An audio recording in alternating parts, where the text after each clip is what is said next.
ये कहानी है उत्तराखंड के एक छोटे से गांव कौड़ियाला की। चारों ओर पहाड़, घने जंगल और बीच में एक पुराना टूटा हुआ मंदिर जो अब सुनसान पड़ा है। गांव वाले उस मंदिर की तरफ जाना तो दूर, उसका नाम तक नहीं लेते। क्यों? क्योंकि वो मंदिर कभी एक महान तांत्रिक की साधना स्थली था। तांत्रिक नागीनाथ। नागीनाथ कोई आम साधक नहीं था।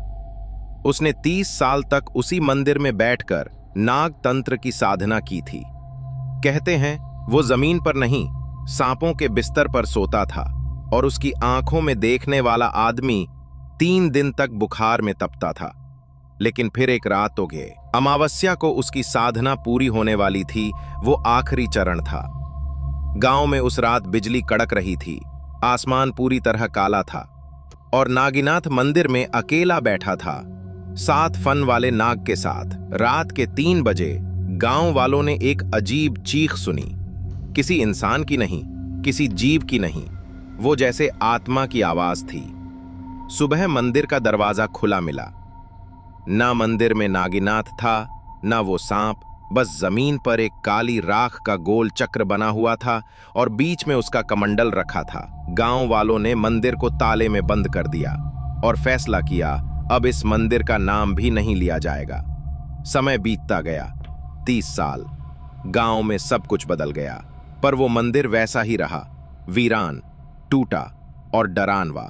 अब कहानी आती है एक युवक रजत की, एक यूट्यूब वीलॉगर जो रहस्यमयी जगहों पर जाकर वीडियो बनाता था। उसने सुना कौड़ियाला में एक तांत्रिक मंदिर है जो 30 साल से बंद है। उसने तय किया वही अगला लोकेशन होगा। रजत गांव पहुंचा, लोगों से बात करने लगा, पर कोई कुछ नहीं बोलता। एक बूढ़ा बाबा मिला जो 90 साल का था।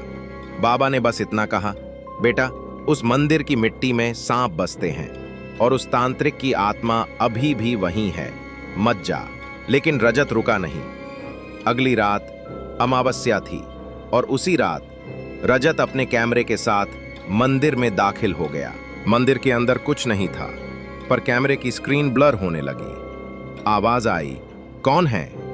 रजत चौंक गया, मुड़ा, कोई नहीं।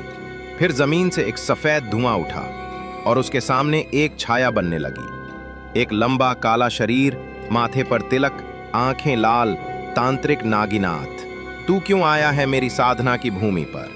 रजत कांप रहा था, पर उसका कैमरा रिकॉर्ड कर रहा था।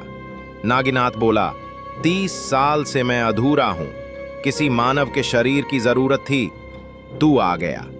और तभी वो छाया रजत के शरीर में समा गई।